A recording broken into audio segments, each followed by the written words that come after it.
gravar de novo. Deixa eu compartilhar aqui com vocês, então, porque a outra ficou cortada.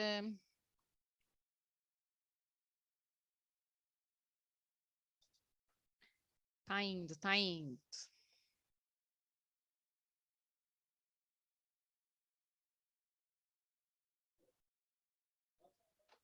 Vamos ver aqui, queria ver o Word aqui, pronto. Gente, então é o seguinte, nós paramos, nós conseguimos corrigir bem certinho a questão 8, eu acho que não ficou nenhuma dúvida, né? E daí nós estávamos na 9 dos equipamentos obrigatórios quando a aula terminou. Então vamos continuar.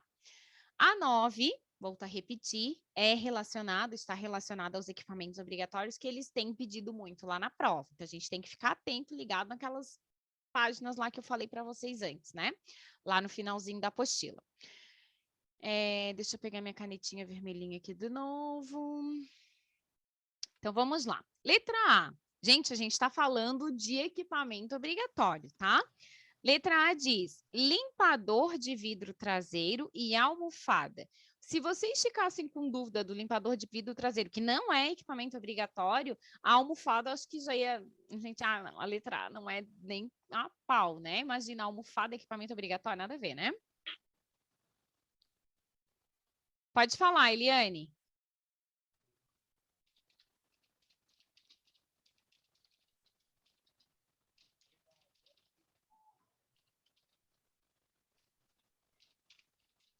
Pedir para eles mexerem de novo no cantinho esquerdo, que eles não estão me ouvindo, né?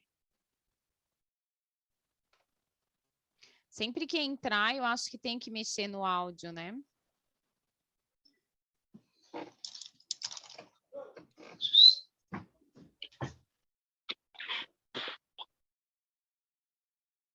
E aí, gente, deu? Estão me ouvindo? Ok. Ok? Então, fechou. Acho que sempre que entra tem que mexer, né? No áudio. Vamos lá, então. São equipamentos obrigatórios do veículo. A letra A a gente já ia tirar de cara, porque a almofada não tem nada a ver, né, gente? Já é. Letra B. Encosto de cabeça é equipamento obrigatório. Mas o limpador de vidro traseiro não é. Pode falar, Eliane. Acho que ela está conectando o áudio. Oi, Eliane, tá me ouvindo?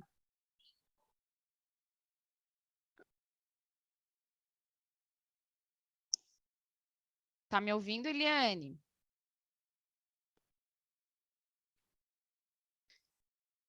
Ai, ai, deixa eu ver aqui. Deixa eu interromper aqui.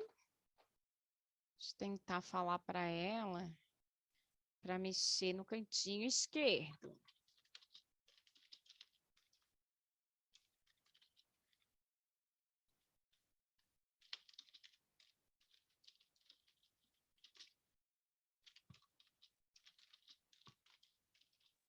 Pode falar, Denise.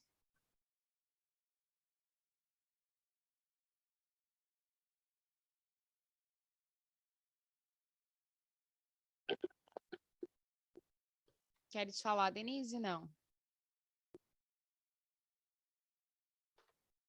Não? Tá com a mão levantada? Então, vamos lá, vamos continuar.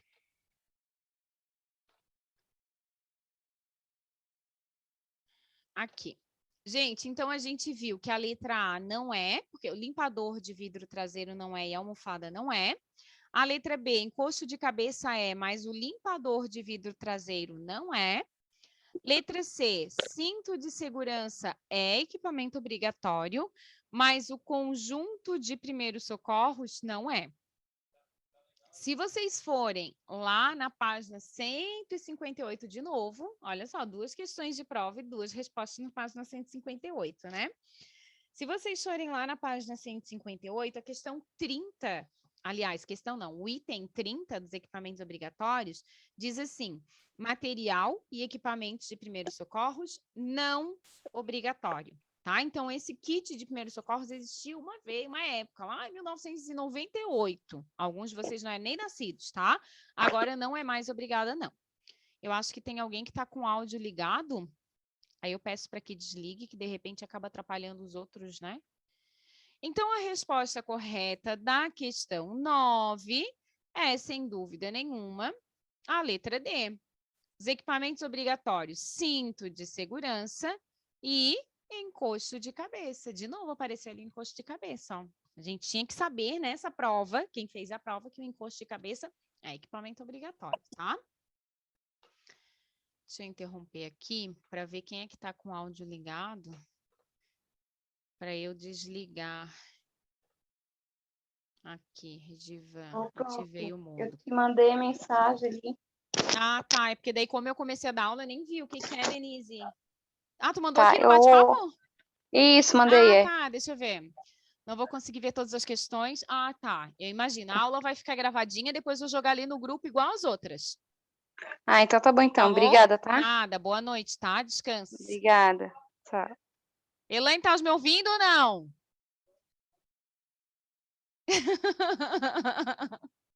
Ela tá ali fazendo mímica pra mim, ó. Ai, meu Deus do céu, né? Ai, que pentelinha. Deixa eu ver. O que eu posso fazer para ajudar ela, né?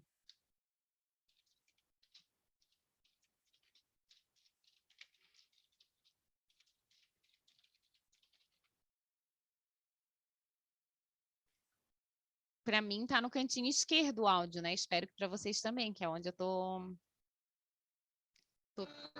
falando. Ô, professora. Oi, Leandro.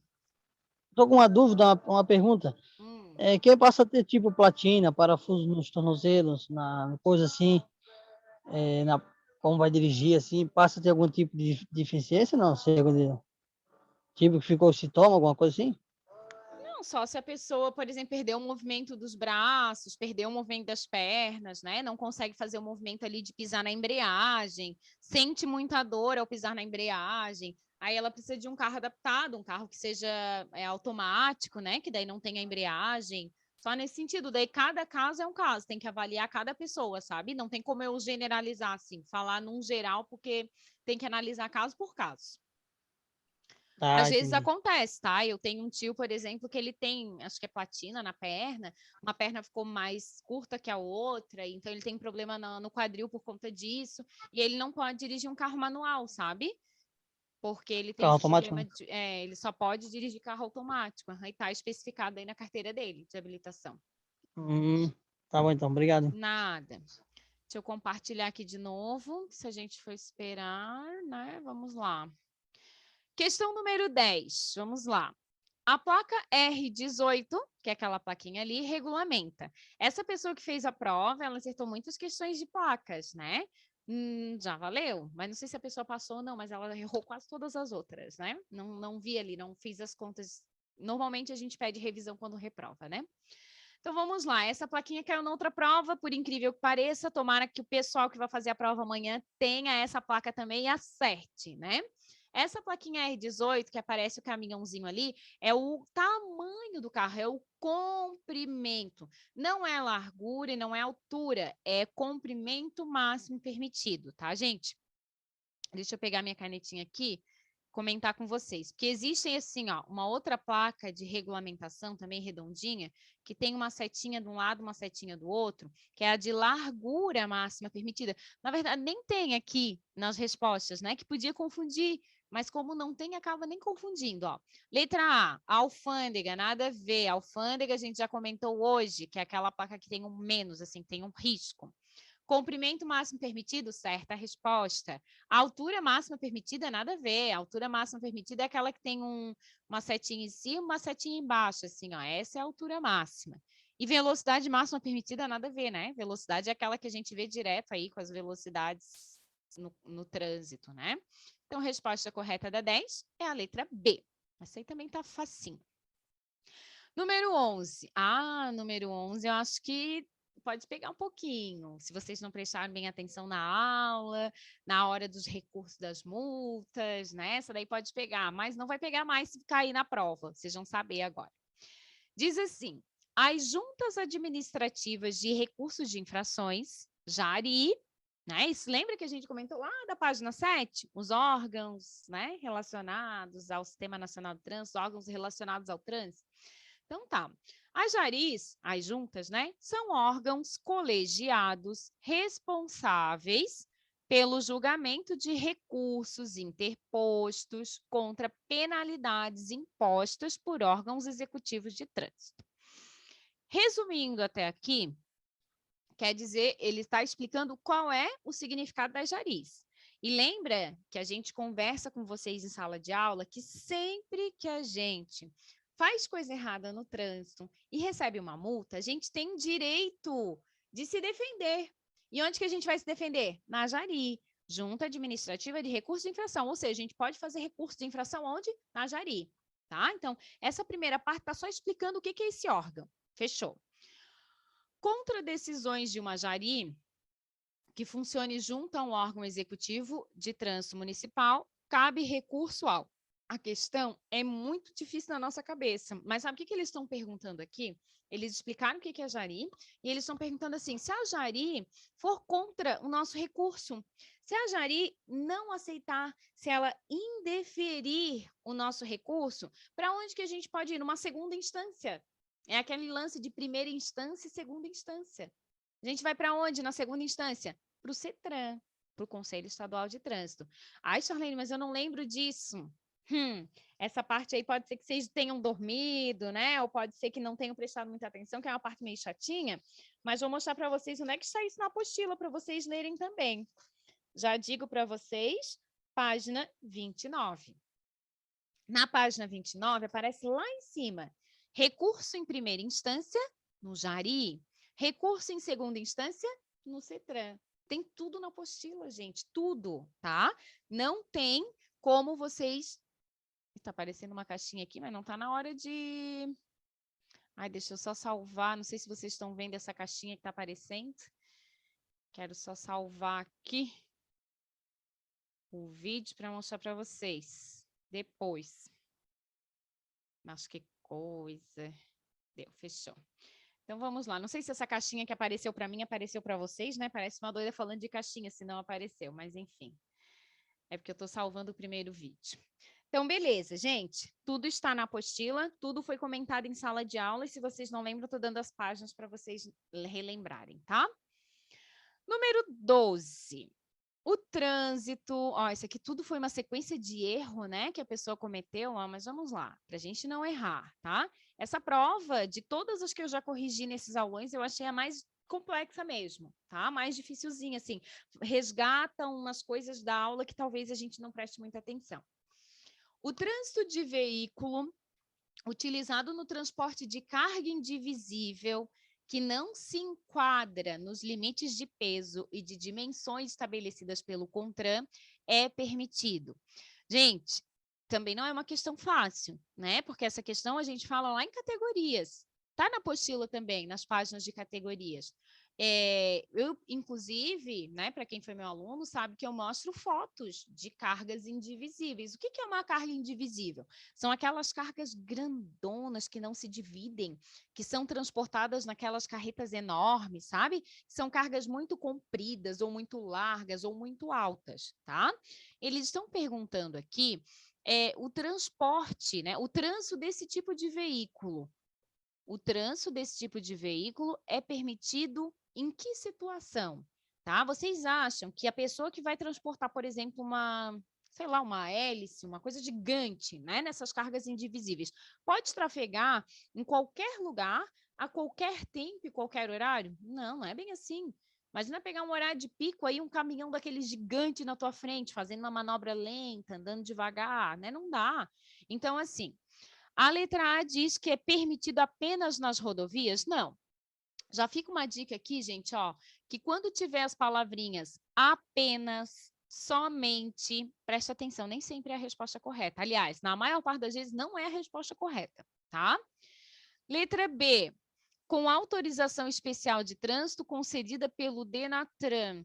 Essa letra B poderia causar uma dúvida, foi o que causou na pessoa aqui, né, que colocou a letra B, mas eu já vou explicar para vocês por que não pode ser pelo DENATRAN e por que não autorização especial de trânsito ainda tudo bem, mas por que não pelo DENATRAN especificamente, tá?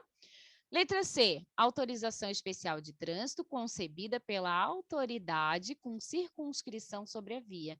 Essa é a resposta correta. Sabe por quê? Porque o DENATRAN é o Departamento Nacional de Trânsito. Ele fica lá em Brasília. Então, imagina se a gente está aqui em Santa Catarina e a gente quer transportar um veículo com carga indivisível. A gente vai ter que pedir uma solicitação lá para o DENATRAN? Não. Se eu quero transportar uma carga indivisível na BR-101, eu vou pedir uma autorização para a autoridade competente, que é a Polícia Rodoviária Federal aqui. Tá? Se eu for trafegar com uma carga indivisível dentro de Forquilinhas, eu vou ter que pedir para quem? Para o prefeito de São José, porque ali pertence ao município de São José, à prefeitura, sabe? Então, essa não é difícil, se vocês lembrarem disso que eu estou falando. Precisa ter uma autorização especial de trânsito? Precisa. Quem dá essa autorização é o órgão competente pela via. É quem manda naquela via ali. Se for uma rodovia estadual, é a Polícia Rodoviária Estadual. Se for uma rodovia federal, é a Polícia Rodoviária Federal. Se tiver que passar por dentro de uma via do município, é o prefeito que vai dar autorização, tá? E se por exemplo, o veículo saiu lá de São Pedro de Alcântara, aí tá passando ali pela SC, e daí vai pegar a 101, e depois vai entrar dentro de um bairro, pronto, vai ter que pegar 3 autorizações, da rodoviária estadual, da rodoviária federal e do município também, tá? De repente até 4, porque passou por São Pedro e São José, vai ter que pegar município de São José e São Pedro. Precisa de uma autorização da autoridade competente daquela via, ó, da autoridade com circunscrição, ou seja, que cuida, né, daquela via ali, tá? Não pode errar essa 12 caso caia lá. Questão 13. Em uma ultrapassagem, uma das principais variáveis básicas envolvidas é a... Aí a questão, pronto, já acaba com a gente, né? Uma das principais variáveis básicas envolvidas. Gente, ele quer saber uma das diquinhas, uma das principais dicas, que é na hora de realizar a ultrapassagem, o que a gente tem que ter em mente? A gente precisa saber que a hora de realizar a ultrapassagem, a gente tem risco, a gente tem que avaliar o risco a ser assumido durante a manobra. Existe um risco, e para que a gente não se envolva no acidente, a gente tem que realizar a ultrapassagem quando?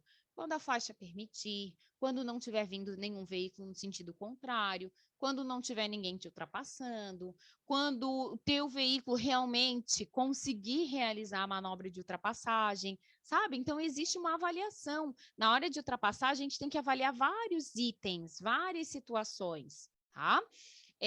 Não é distância de conversão, que essa distância nem existe. Conversão, gente, é entrar numa rua direita ou esquerda. Na hora de ultrapassar, como assim distância de conversão? Não. Distância de percepção, não. Distância de percepção, o que é? Uma distância de perceber?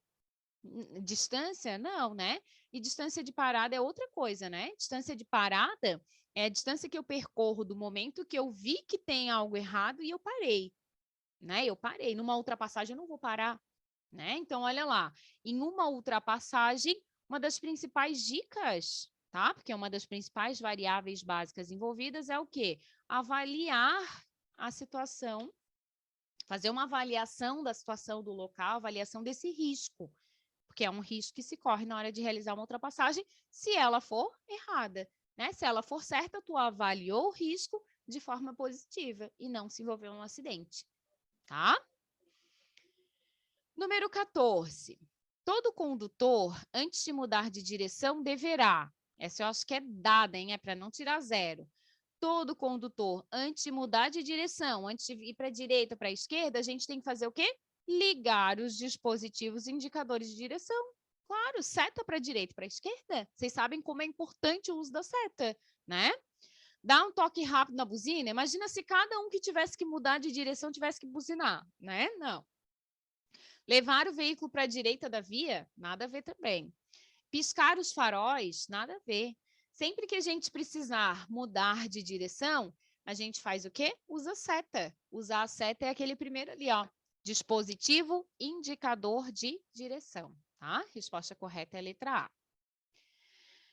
Número 15. É considerado como acidente inevitável. Opa, direção defensiva total aqui, as outras já foram também, né? Mas lembra, existem 2 tipos de acidentes de trânsito. Acidentes evitáveis e os acidentes inevitáveis. Um acidente evitável foi um acidente que aconteceu e que poderia ter sido evitado de alguma forma. E um acidente inevitável é aquele acidente que aconteceu, mas a gente não conseguiu evitar, sabe? Aconteceu e não poderia ter sido evitado. Então, vamos lá. Letra A, a pessoa também errou, ó. Aquele que foi ocasionado por alguma condição adversa. Não. Condição adversa são condições que atrapalham o motorista e que favorecem para que aconteça um acidente, né? Tá errado. B, aquele em que a responsabilidade é do condutor? Não. É isso aqui, ó. Olha só, mais explicadinha de novo. Estão vendo que a mais explicadinha, normalmente, é a resposta correta? Aquele em que o condutor fez de tudo o que poderia fazer, mas foi impossível evitar. Inevitável, impossível evitar. Tá? Fácil, né? Bem explicadinha de novo. Prestem atenção nessas respostas maiores, explicadinhas, tá? É legal prestar atenção nisso, né? Que vocês já viram nessa prova aqui que tem as mais explicadinhas. 16. Qual das situações abaixo contribuem para o aumento da poluição atmosférica? Gente, essa daqui o pessoal que coloca, que responde, fica indignado comigo, né? Ai, Charlene, eu não acredito que era essa a resposta. Vai eliminando as outras que não tem nada a ver mesmo, tá? Porque assim, ó, as situações que contribuem para o aumento da poluição atmosférica é, por incrível que pareça, transitar com excesso de peso. Transitar com excesso de peso vai fazer com que a gente force mais o veículo, force mais o motor, e por esse motivo, sim, pode aumentar a poluição atmosférica, tá? A letra B, calibrar periodicamente pneu. Pô, calibrar periodicamente pneu é uma coisa boa, então não é a resposta certa, né? Eles querem coisas ruins, ó, uma coisa que contribui para o aumento da poluição. Então tem que ser uma coisa ruim? Fazer manutenção periódica. Não, se eu faço manutenção periódica, eu não vou aumentar a poluição, né? Evitar aceleradas bruscas e frenagens excessivas. Não, isso aqui também não vou aumentar a poluição com isso. Então, a resposta correta é transitar com excesso de peso, tá? Até porque daí excesso de peso vai forçar mais o veículo, vai gastar mais combustível, vai queimar mais combustível, vai sair mais gases nocivos ao meio ambiente, tá? Resposta correta é a letra A, da 16. 17. Para reduzir os riscos de ofuscamento causado pela luz do sol, o condutor do veículo deve... Já vimos essa questão e acho que mais de uma vez, hein? Cai na prova de formas diferentes, mas cai na prova, olha lá. Ofuscamento, excesso de luz em direção aos nossos olhos, e aqui está pintando em relação à luz solar, luz do sol. Reduzir a velocidade? Sim. Atitude de motorista defensiva, é a expressão-chave da direção defensiva, é reduzir velocidade. Mas cuidem, não cheguem lá, leiam a letra A e assinalem. Leiam todas as alternativas, façam com calma, vocês vão ter tempo. Letra B diz todas as alternativas, mas para a gente assinalar a letra B, a gente tem que ler todas as alternativas, né? Letra C, utilizar óculos protetores, óculos de sol. Falei várias vezes. Sim, se a gente está na praia, a gente se incomoda com o sol no nosso olho, a gente bota um óculos de sol. Para dirigir, a gente vai fazer a mesma coisa, colocar um óculos protetor. O óculos protetor é o óculos de sol. Letra D, utilizar o quebra-sol, a pala interna de proteção contra o sol. Claro, aquela palinha que o pessoal chama de quebra-sol, né? Tá ali até, né? Quebra-sol, para-sol. Também vai favorecer para que a gente não tenha esse ofuscamento, para que o sol não venha, né, no nosso olho diretamente. Então, a letra A está correta, a letra C está correta e a letra D está correta. A gente tem que assinalar a letra B. Todas as alternativas estão corretas. Gente, e tem isso lá na prova. Fiquem atentos, porque pode aparecer todas as alternativas, tá? 18. Vamos lá. A distância de frenagem é definida como... Gente, isso aqui também cai direto, né? Eu já expliquei. Vamos lá. Existe, na prova, algumas distâncias que eles pedem. Distância de seguimento é a distância de seguir um outro veículo. É aquela distância dada pela regrinha do 51, 52. Lembra dos 2 segundos? Isso é distância de seguimento. Existe, na prova, também a distância de parada. Deixa eu fazer aqui um quadradinho branquinho para a gente relembrar as distâncias, que isso é importante, tá? Distância de parada é uma combinação de duas distâncias. A distância de parada é a distância de reação mais distância de frenagem. Sabe o que é distância deixa eu colocar aqui, de frenagem. Sabe o que é distância de parada, gente? Eu vou fazer um desenho aqui que vai ajudar vocês, acho que vocês não vão esquecer. Caso caia lá na prova, acho que vocês vão lembrar, isso é importante. Vamos imaginar aqui uma rua e vamos imaginar uma fila. Ó, tem um congestionamento aqui, tá? Digamos que eu esteja vindo aqui no veículo azulzinho. Então, eu vi que tem a fila, eu vou fazer o quê? Vou acionar o meu freio e vou reduzir a velocidade até parar aqui antes de bater no veículo que está à minha frente. Essa distância que eu percorri aqui chama-se distância de parada. E ela é dividida em dois tempos. O primeiro tempo é a reação e o segundo tempo é a frenagem. Reação, sabe o que é? Vou até colocar aqui em corzinha diferente. É do momento que eu vi que tem alguma coisa errada e pisei no freio. Essa foi a minha reação, né? O tempo do condutor. E daí, do momento que o freio foi acionado até o veículo parar, é a distância da máquina, é a distância do veículo. Significa distância de frenagem. Tá? Então, são várias distânciazinhas, vários itenzinhos. E agora eu vou tirar tudo isso aqui para a gente resolver essa questão. Eles pediram aqui o que é distância de frenagem. Lembra que é a segunda lá? Distância de frenagem é do momento que tu pisou no freio até o veículo parar, tá? Frenagem de freio, tá? Então, vamos lá. Aquela que permite ao condutor uma manobra de emergência? Não. Uma manobra de emergência poderia até ser considerada a distância de segmento, que se a gente está mantendo uma distância segura, a gente consegue fazer uma manobra de emergência e se safar de algum acidente, né? Mas essa aqui está errada. Letra B, Professor, é aquela que ocorre, já vejo, tá, Leandro? Deixa eu só terminar aqui, assim, daí a gente já conversa. É aquela que ocorre desde que o condutor pisa no freio até a parada total? Sim. Frenagem de freio, pisou no freio até parar. Letra C, a soma da distância de parada e reação? Não. A soma da distância de reação com segmento? Nada a ver. É essa aqui, ó, letra B.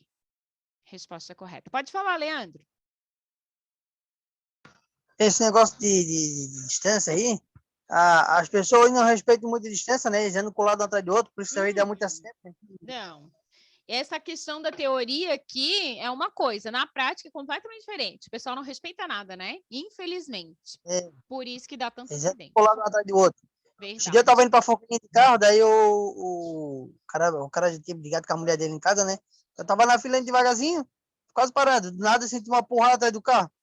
Assim, meu Deus do céu, o carro pra ver, ele bateu atrás do carro, daí eu fui falar com ele. Ele veio me pedir desculpas, a gente tinha brigado com a mulher, falta de atenção, né? É, Por verdade. isso que às vezes acontece muitas coisas, né? É a condição diversa do condutor, verdade. Acontece muito, né? O pessoal sai estressado de casa. E daí desconta as raivas, as frustrações todas no trânsito, né? Infelizmente. Mas foi engraçado que foi uma pancada tão levinha que parecia que foi uma pancada tão forte. Gente, então vamos lá. 19 diz assim: sono e feriado são, respectivamente, condições adversas de. Essa daí é até engraçada, né? Fala sono e feriado, como assim? Gente, já falei para vocês algumas vezes que a palavra respectivamente aparece muito no vocabulário da prova do Detran. Respectivamente é porque eles querem saber exatamente nessa ordem que aparece na pergunta, tem que ser a ordem da resposta, tá? E eles estão se referindo aqui a condições adversas. Condições adversas são coisas que favorecem para que a gente se envolva no acidente, tá? Então, ele quer saber, condição adversa de sono, o sono faz parte de quem? Do condutor. E o feriado faz parte do quê? Do trânsito, vai aumentar o trânsito, o movimento, né? Resposta correta é a letra A. Por quê? A letra B diz que o sono é condição adversa de luz, já tira, né? O trânsito está certo. A letra C diz que o sono é da via? Não. E a letra D diz que o sono é do trânsito? Não, gente. O sono é do condutor. Daria para a gente acertar Se a gente não se tocasse assim, feriado, muito movimento, é o trânsito, né, que aumenta e aumenta a possibilidade, a chance de acontecer um acidente, daria para a gente acertar só com o primeiro. Sono tem que ser do condutor, né? Questão número 20. Todo condutor numa rodovia, ao perceber que outro veículo no sentido contrário iniciou a manobra de ultrapassagem e não tem distância suficiente para realizar a manobra, deve. Já conversamos aqui e a resposta correta, já vou direto nela, para a gente já pensar na mais explicadinha. Olha, gente, as dicas aqui, olha só como vai aparecendo, olha como vai clareando a nossa mente. É a mais explicada de novo, é a maior de novo, olha só.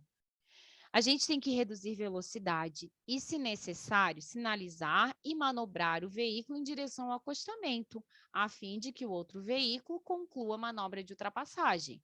Olha só o que essa questão está dizendo. Se a gente está trafegando aqui, vamos imaginar que aqui tem, tá? Acostamento. Opa, botei uma seta, vou botar a seta lá para baixo. Aqui tem um acostamento, aqui tem um outro acostamento. Aqui no meio, ó, já vamos falar de faixa aí, que não caiu nenhuma questão até agora de faixa, faixa amarela. Vamos imaginar que vem um carro vermelho, assim, amarelo, assim, no sentido contrário. A gente está nesse azulzinho aqui, ó, e tem um vermelho ultrapassando. Essa é a questão, ó.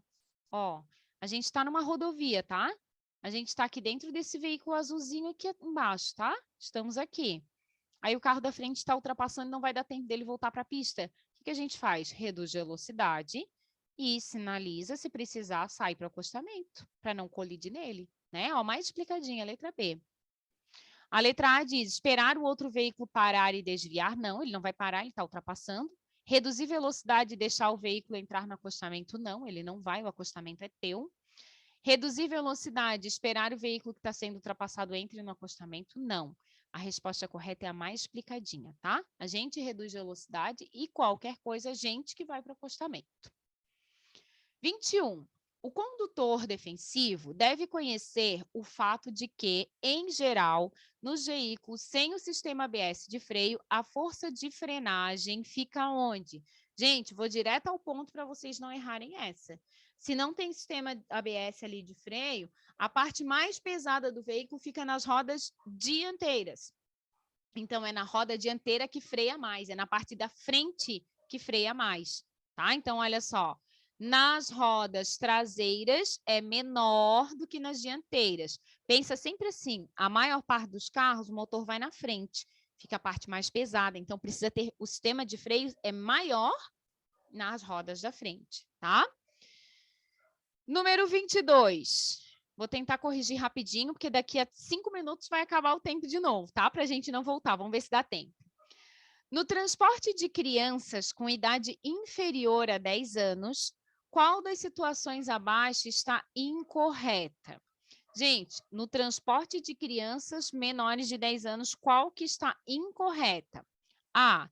No veículo que não possui banco traseiro, a criança pode ser transportada no banco dianteiro? Essa está certa, essa não está errada. Notem que isso aqui é bem difícil para a gente, tá? Porque a nossa cabeça está acostumada com questões corretas. E aqui ele está pedindo a incorreta, tá? Então, a gente tem que assinalar que está errada. A letra A, quando a gente tem, por exemplo, uma Saveiro, que não tem banco atrás, a criança pode ser transportada no banco da frente. Existe essa ressalva no código, já passei também ali no grupo de reforço, tá? Letra B, o uso do cinto de segurança não é obrigatório para os menores de 1 metro de altura. Não, gente, cinto de segurança é obrigatório para todos os ocupantes do veículo. Essa daqui, sem dúvida, é a resposta incorreta. Letra C, poderá ser transportado em veículos que não possuem banco traseiro usando o dispositivo de segurança? Sim, a criança pode ser transportada em veículo que não tem banco traseiro. Letra D, em veículo padrão, só poderá ser transportadas nos bancos traseiros? Certo, que está com menos de 10 anos só pode ir atrás, né? Em veículos normal, de padrão normal, que tem banco atrás, a criança só pode ir atrás. Ah, e se não tem banco, daí é uma exceção, daí ela pode sentar no banco da frente, tá? Gente, o seguinte, Como ainda tem a questão 23, 24, 25 até a 30, tem 7 questões, eu vou parar de gravar esse e vou mandar mais um link para vocês, tá? Mais 10 minutinhos a gente termina. Então, se vocês quiserem e puderem, né, e tiverem com, assim, disposição, são só mais 7 questões em 10 minutos, eu prometo que terminam. Eu vou encerrar essa aqui e já vou mandar um outro link lá no grupo, tá? Até daqui a pouquinho.